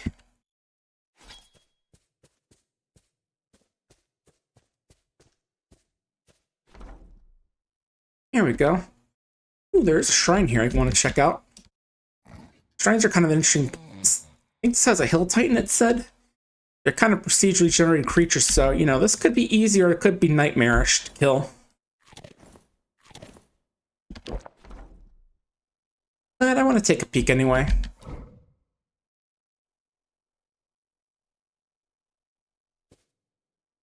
Oh.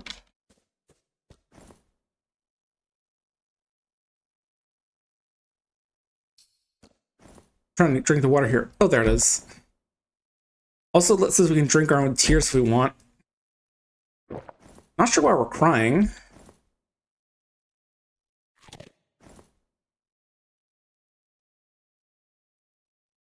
And where's the water skin I had? There it is. Yeah, it's a bit annoying how stuff doesn't really stack in this game because now we have 2 water there and no water right below it. Yeah, let me at least show you Fortress or Hill Titan, just sort of show what that looks like. Yeah, I'm not sure we are going to fight it, but it'll be cool to see what it looks like. A lot of warthogs in this environment.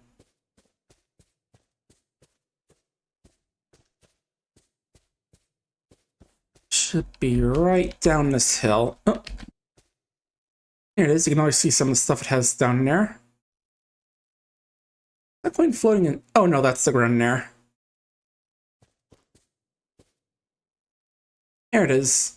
Hill Titan, let's see. Towering one-eyed rat. It's a pair of fan-like antennae moves about carelessly. Its copper hair is short and even. Beware its poisonous bite. Okay, so it sounds pretty on the par for these beasts. Sometimes they can have things like flame breath or toxic spit or even made out of metal or something, which can be pretty nasty.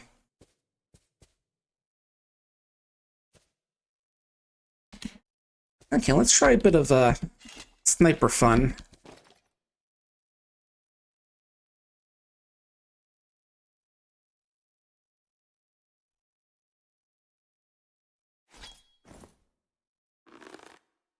Oh, I can't even see it from here.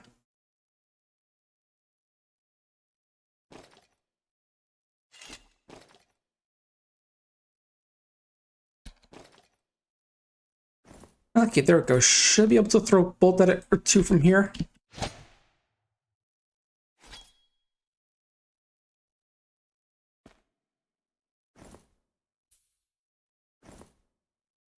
Oh, and then again, that pillar might be getting in the way.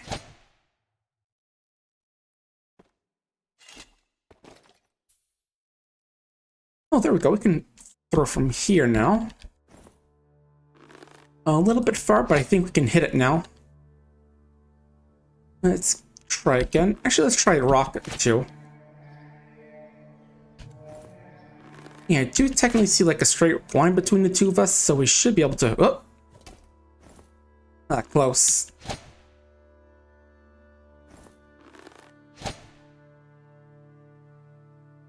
Oh, that nearly had it. Ooh, that one's gonna go wide. Sure, tell just based off the way it was pointing, so it's gonna like fly off to the left more.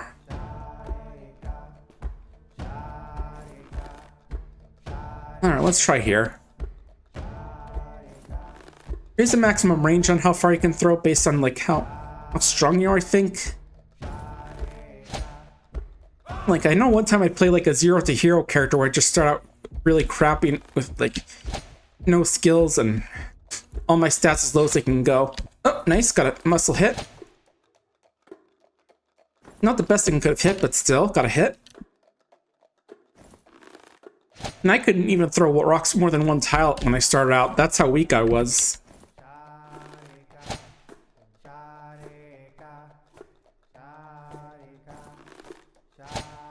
I'm like the kind of guy who would have to wrestle a chicken if I want to even be able to fight anyone normally. Just so I wouldn't be absolutely terrible. And also as slow as hell because I just had terrible agility and strength as well, so even a small load would weigh me down. Ooh, there we go. Hit him in the right front leg, tearing a tendon.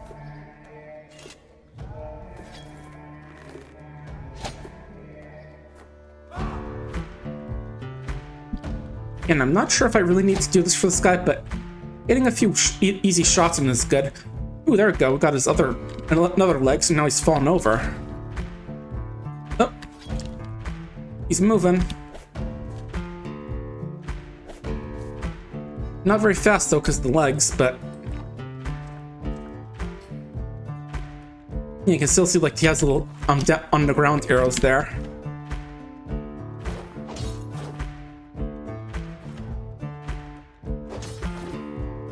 Ooh, nice shot in the guts.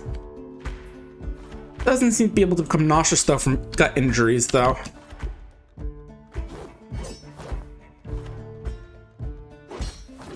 Yeah, I'm trying to go for a stab, try and get some internal organs, but we're still getting some decent hits in.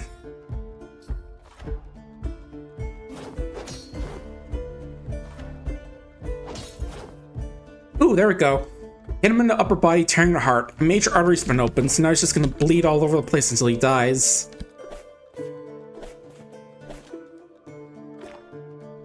So we're gonna give it a couple more turns of moving away. Oh, it's getting a little close. Let's... You need to stay back, sir. We're also having trouble breathing, which is nice. Did I hit the right lung twice, or was that a different lung?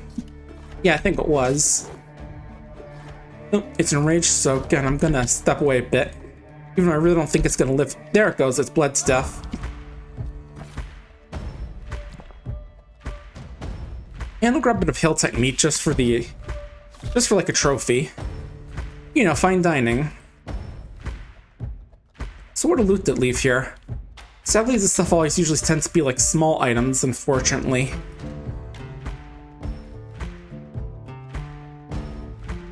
And again, there's no way to stack up bolts in your inventory, so if I pick these up, it'll just each take up an individual slot. I mean, it will take them because they're steel, but...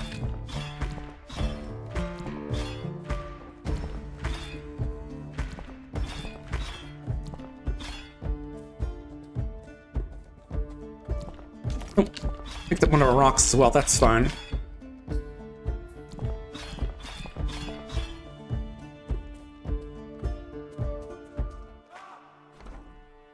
Yeah, February's coming up next month. I'll have to see what sort of stuff I can do for that month, if anything, you know, fitting around brand for that month, like a romance thing. I don't know, I'll have to see. I don't really usually get like visual novels or anything, because I'm not really the romantic type for those things. I don't know, I guess I'd rather have like a real life relationship than like get a relationship by dating someone in a video game. It's like, congratulations, you got a wife, but she isn't actually real and can only do the things she's programmed to say.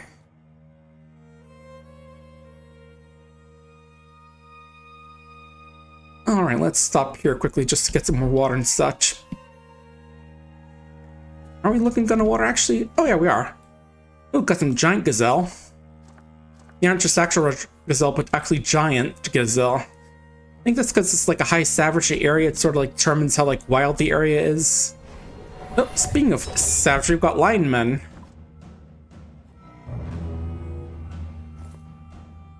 Alright, let's try and throw a rock at them to try and deal a bit of damage early on. Ooh, nice hit in the lower body. Nothing too bad though.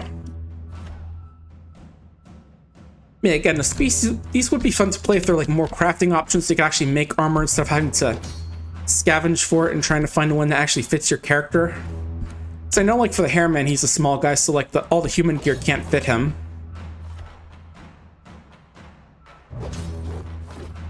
Luckily, these wild characters aren't really that powerful. They still only have dabbling, which is basically like no level in anything.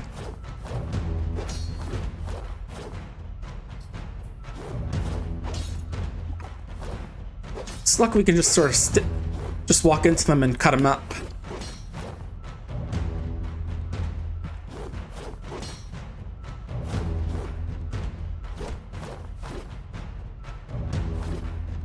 Yeah, let's see. There's birthday in March. There's trying to think of something to do that's fitting for February. And then there's the affiliate anniversary next week. And it does remind me, I'll have to go order some Bean Boozled beans for that, just in case anyone wants to make me beat some of those. Alright, there's also the Mario thing going on, Starlight thing going on in March, for March 10th that month. Might do that for my team as well, that's always a fun time. I think I'm also trying to add the Super Mario 64 to that list.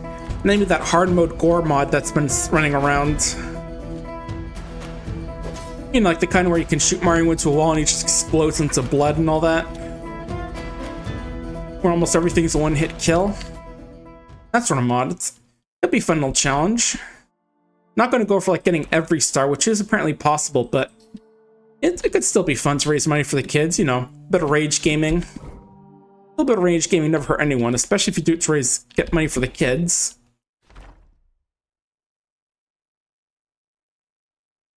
Alright, we should be arriving at our destination soon. Actually, I'll go there in a bit. Yeah, that's a necromancer tower that sells like a bunch of tombs that they've built. Oh, what's going on? Why am I awake? Do we got something I gotta kill?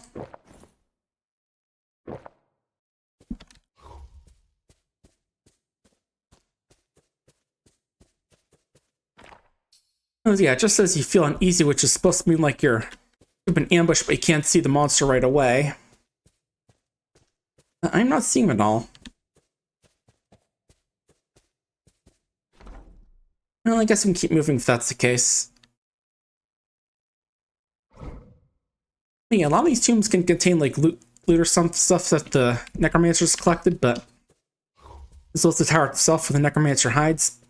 You can sometimes learn necromancy from them by like finding the tome that gave them necromancy and then reading it yourself. Or not the tome, the slab. It's basically like a thing that got gifted them by God or something. It just happens like someone gets fearful of their own mortality and makes a deal with the god of death or something, and then they give them like a slab they read to become a necromancer. And yeah, they can get zombies as well, like these corpses here.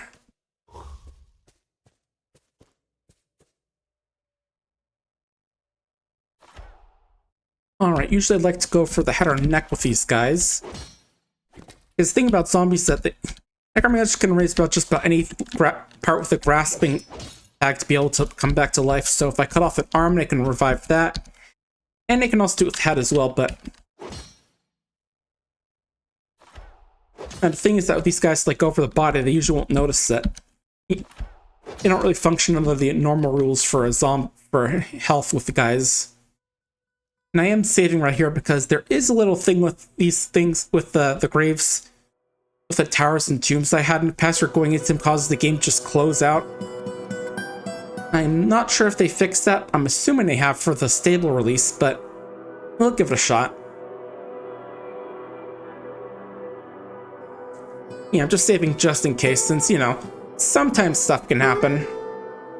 Oh, Jesus, 240 already, man. I have some flying already.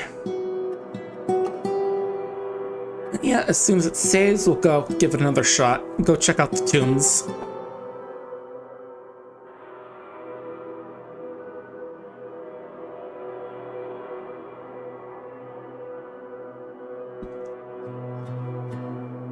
Alright.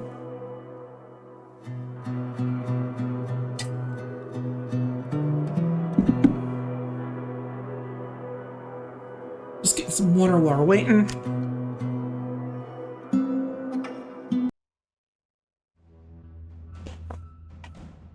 Alright. Let's see what's in this one. You also sometimes have traps in them, but usually not super dangerous, at least from my experience, haven't been. We've got some gems. That's cool.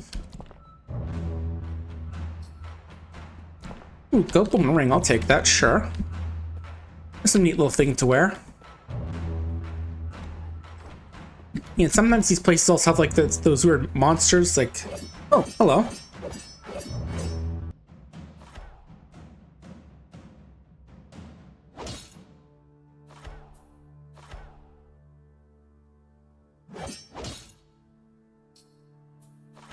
And I can see they also usually don't really respond to like things getting their foot cut and all that. It's like can cut their nerves, but they don't still keep walking, so you gotta actually chop the body part off completely. Alright, let's get unstunned, and there we go.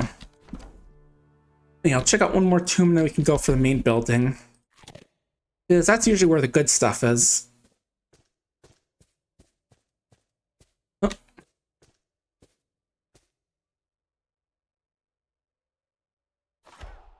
Yeah, this place has got a lot of zombies around, it looks like.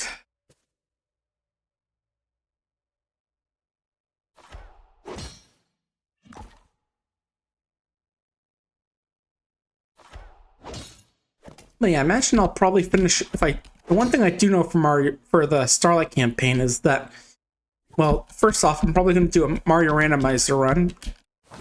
with Archipelago because that's always fun to do. Second off, I might do a Paper Mario randomizer just to see if, depending on how much time I have and what else I got going on. Like, I still want to play Brock sometime because I've been failed to start that game like 3 times now. Twice due to my mood, one because I had to take care of my mom after surgery.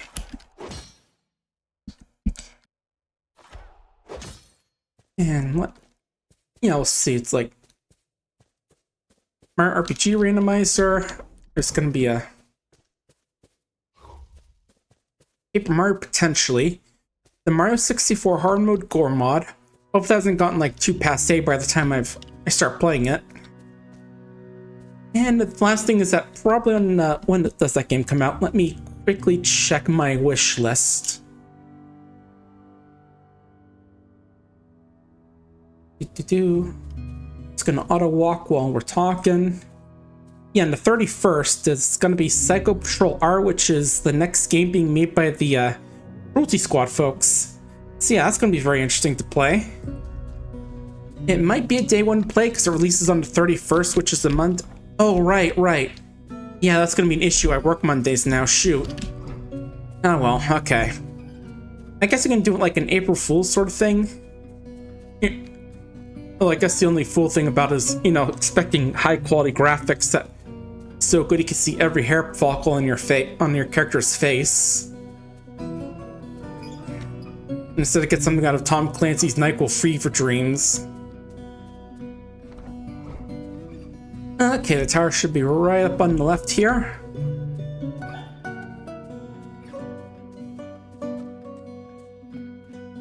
Now where's the entrance? There we go. Let's just get some of these zombies to come out first of all. Got one over there as well. Yeah, we're just gonna try and lure them around this way because again, the necromancers can survive zombies if they're around. I don't think there's any real way to permanently destroy body parts so they stop reviving them, so you just gotta be careful about where you kill zombies and what you cut off.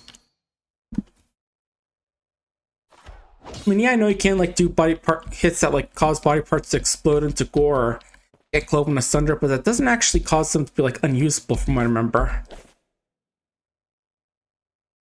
I mean, doing that to obviously someone's head will kill them or their torso, but it still like keeps a part of the body. And yeah, I still can remember like a very older days where the necromancer and zombies would actually be, the necromancer in particular, a bit more aggressive, but again, that was like years ago. Before the reason to talk about putting this game on Steam. Oh, another one, huh? Yeah, again, just going for the neck because that's the easy way to remove the head. And chopping that off also makes that body follow, just kills them in general.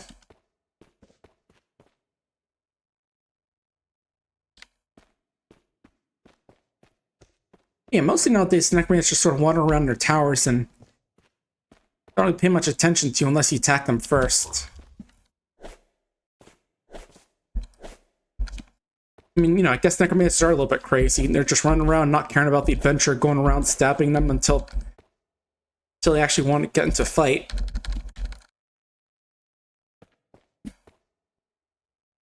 Yeah, I just got to sort of think about that again because I saw another Conquest Elysium video recently where someone playing was the Priest King, which is basically the, you know, Mayan, Incan, Aztec faction, where one of the main things you do is collect slaves, and well, there's like the sacrifices used to cast spells, or as like actual guys in your army. And here's your necromancer. Yeah, he's not caring about anything, so we're just gonna stab him in the leg. Okay, he's fallen over, so that'll slow him down as he just tries to run away.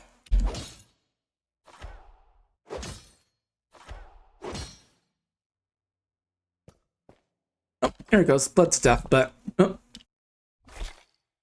I'm not carrying anything. Oh, yeah, there you go. They gesture and the corpse is moving.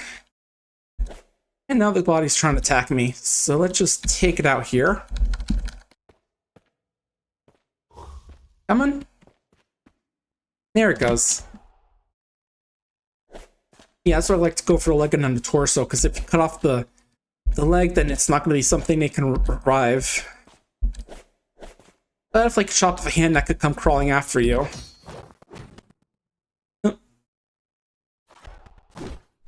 You know, it's just like in one of those schlocky horror movies.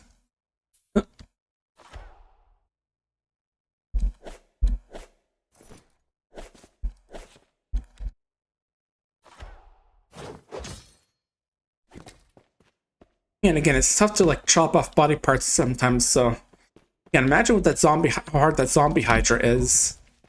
Given that you can't really like chop its body parts off easily. Stabbing its organs isn't gonna really do much. Oh, what was that?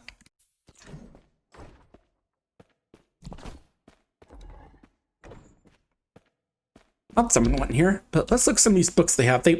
Necromancers like a lot of books about their stuff, like Obedient Infernos and Tentacle. Okay, 10-page short story, no particular subjects. Okay, prose is passable and indulge the author's every whim. So it's tentacle porn? Huh. And yes, I did take a screenshot of that, because sometimes you can get some funny books. Short story about the spirit and tightness. Prose is great. Yes, sometimes they actually write books about the secrets of life and death based off the big old tablet they got. Yeah, there's a bit of bug where sometimes it doesn't really register. You want to go into the menu in here. It's about the Hamlet Blockade Partnered. Bit of a guide with stunningly self-indulgent writing.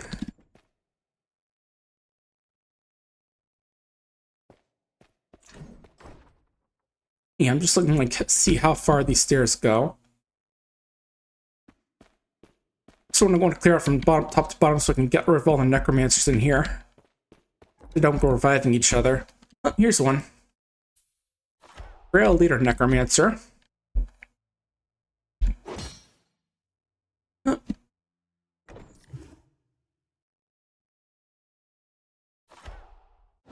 Yeah, funny how they can make them yield, but then the second you walk away, they just start running and forget they've been surrendering. Okay, let's toss your corpse down here just to make things a bit easier. Eat. Okay, I probably shouldn't expect it to go that far. Oh. Nope, there's no attack here. Nothing's alarming.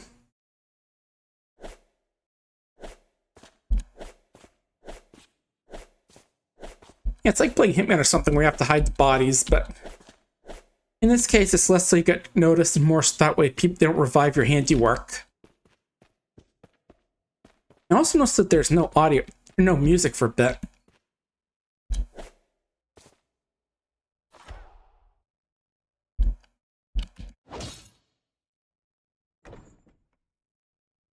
Yeah, I mean, say, oh, they're actually fighting me this time. Oh, no, now they're surrendering. Yeah, necromancers are pretty cowardly in this game. Again, I could have sworn I used to be a bit more courageous, but I don't know. Again, it's been a while since I played those older versions.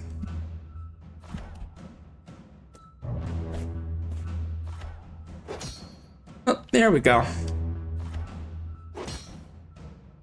Yeah, just clove the upper body part with a single stab.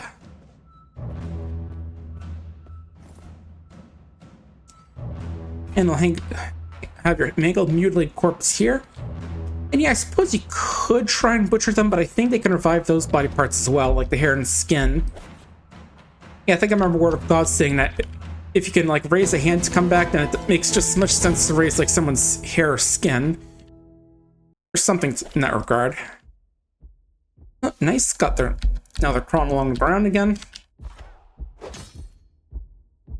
Also, hey there, welcome on in, Spice Stoner. We're just doing some Dwarf Fortress right now. It's just showing off the adventure mode a bit since it just got its official release today. Not the version... Although I suppose you could say that the beta branch version was the official release, but... It's always fun to just play a bit of this game, I suppose. You know, just go around, do what you want, beat up some necromancers.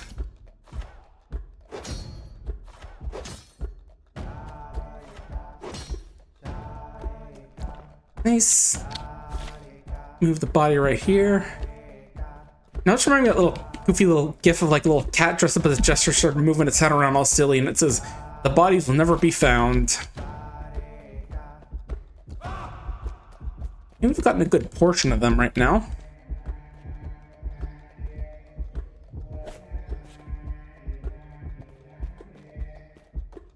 Right, we already checked this room, I think. Yeah, I had the one guy we stabbed in there. Maybe just start tossing down the level to make it easier to dispose of them. Next up...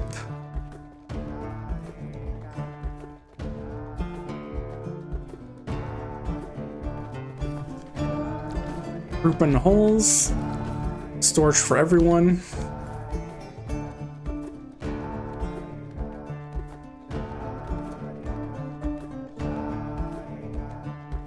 Oh, I also noticed I can actually click on the thing here and it'll skip past that bug I've been having.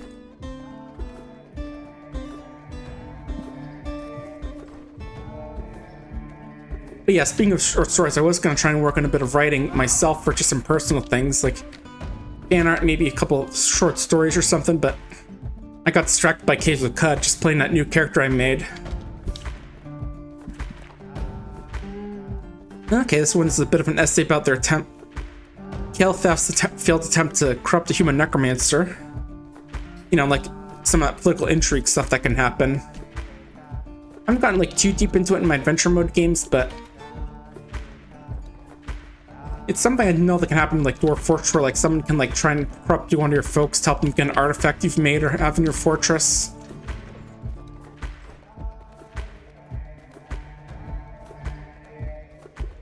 And where else can I look here? Alright, I think this lower staircase is where there's stuff as well. Or at least that's the only place I could go. No? Oh, up there. Okay, this one.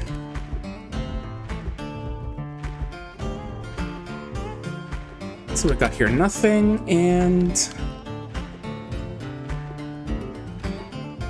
also nothing. Yeah, sometimes these places have the slabs, you can actually learn necromancy from them, but honestly the real useful thing about them is that it means you don't have to eat or drink or sleep. You know, just some real mundane utility stuff, as that's the real useful in necromancy. Not having to worry about starvation and such. Oh. Alright, this one. Yeah, I usually store it on the top floor or something, but I don't see it at all. My best bet is that either is in one of the tombs or that got stolen by monster, because that can sometimes happen. I do remember one time I cleared a tomb in a monster's little den and I saw like the slab right in there. That's a shame. We'll have to deal with like hunger and thirst and all that. Unless I want to go digging through each of these tombs trying to find where it is. Or I could go to one of these two and try those areas, but when we go there, let's go to the place we were supposed to go to for a job. There's no real time limit on the jobs, but I don't know, I just feel like we should be doing some of that stuff while we're here. Oh, what was that?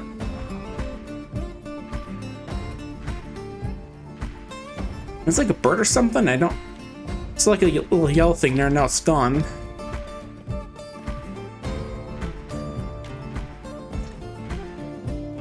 Okay, this tomb's just completely empty.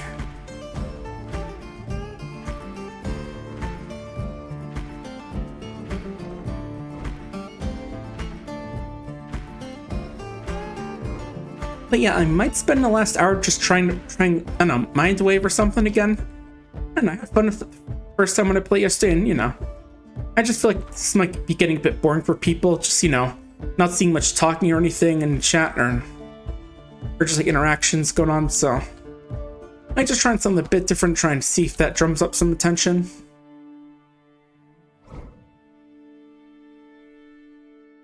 Yeah, I remember these places, the Mystery dungeons are like the largest place you can get. Oh, I don't have any water on me. Let's go fix that.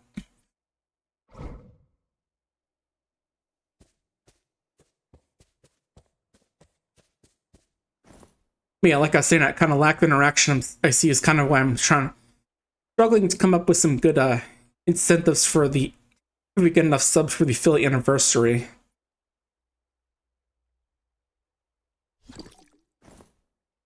Because just I'm worried that if I do something, people aren't going to even interact with it. Like I'll say, okay, folks, let's do You Laugh, You Lose. Give me your funny stuff. And I get nothing. I'll still give it a shot, but, I'm just trying to figure out what would be good to do, I guess. I mean, I've had one for drinking pilk if I get 10 total subs, but the 21 is where I'm just thinking. Okay, there's entrance.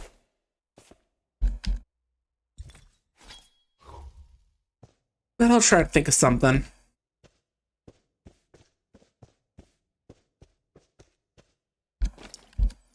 Alright, not hearing too much. Oh, there they are. We got 3 guys and a bear. Black bear, so it's the little one.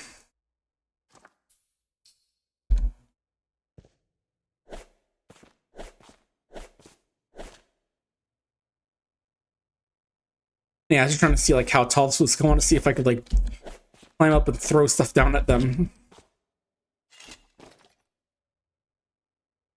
And it doesn't look like it's that tall, so they can easily just climb up if they wanted to.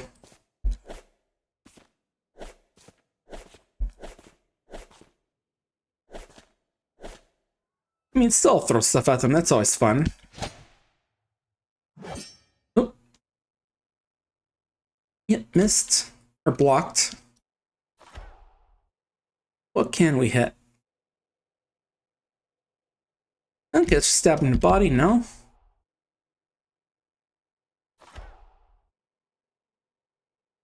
Yeah, I'm not sure what causes the music to play in the game, but it's been quiet lately. Trying to go for some good opportunities, but I'm not getting any. I'm not looking for a good hit, for a strong hit, just one that can weaken them a bit for a good hit. Ooh, scratch, okay. Or the fat did some bruising, so not bad. Ooh, there we go. Lost his copper shield. Now if I can get the other one. There we go, there's his other hand.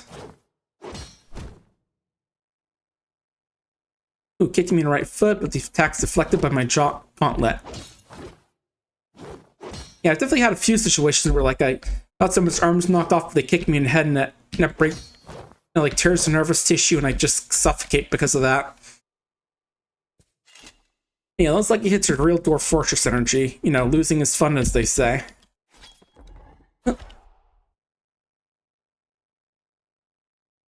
Okay, he's coming. Ooh, oh geez. Yep, that's what happens with the lasher. Left foot, they tore the fat through the iron high boot. Yeah, I'm dead.